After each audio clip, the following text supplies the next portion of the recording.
Hello everyone, Darren Rawlings for Emerging Civil War, and I've got a really cool exclusive here in Brighton.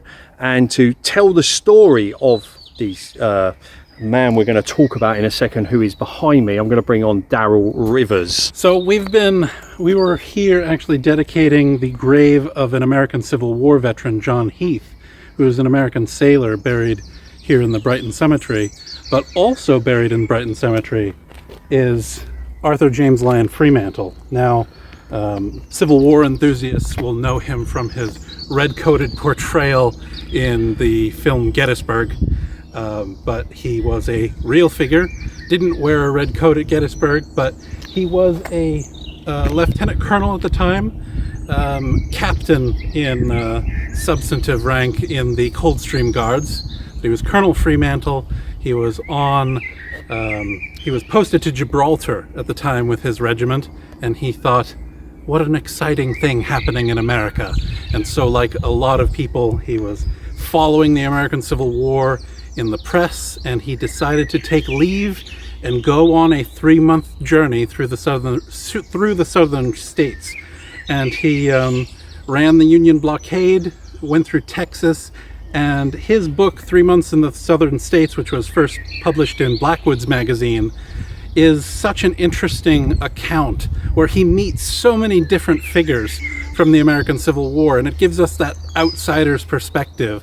He met so many interesting people, from Bragg to General Lee himself.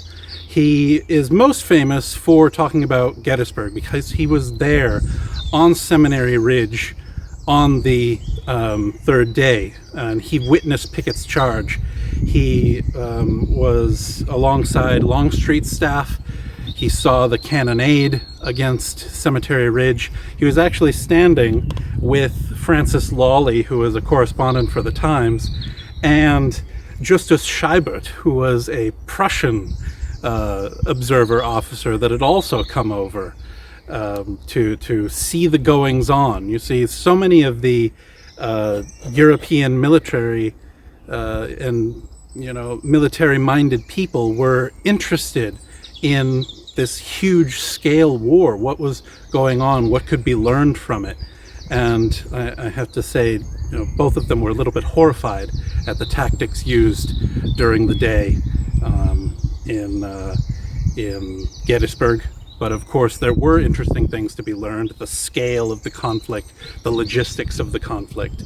But he has such an interesting story, and he also was also at the draft riots, because he as the Confederate Army departed after its defeat, he went on to link up with the Union Army and went through Union lines to New York and to try to get a ship home. And it happened to be during the draft riots, and he saw all of the violence that occurred there. But such an interesting little vignette of the Civil War that he's able to give us. Now, he retired as a general. He went on and became he was the governor of East Sudan for Anglo-Egyptian Sudan, and then one of his last posts was governor of Malta. So he led a very interesting life, and he had his family connection down here in Brighton, and that's why he's buried here. And they had a rededication and a new grave put in for him just about 20 years ago. And so it's amazing to see that connection between British and American history right here, and to see that history preserved. Thank you very much, Darrell. And I will just say the dedication was attended by members of the Southern Skirmish Association, the Reenactment Society that I'm a member of.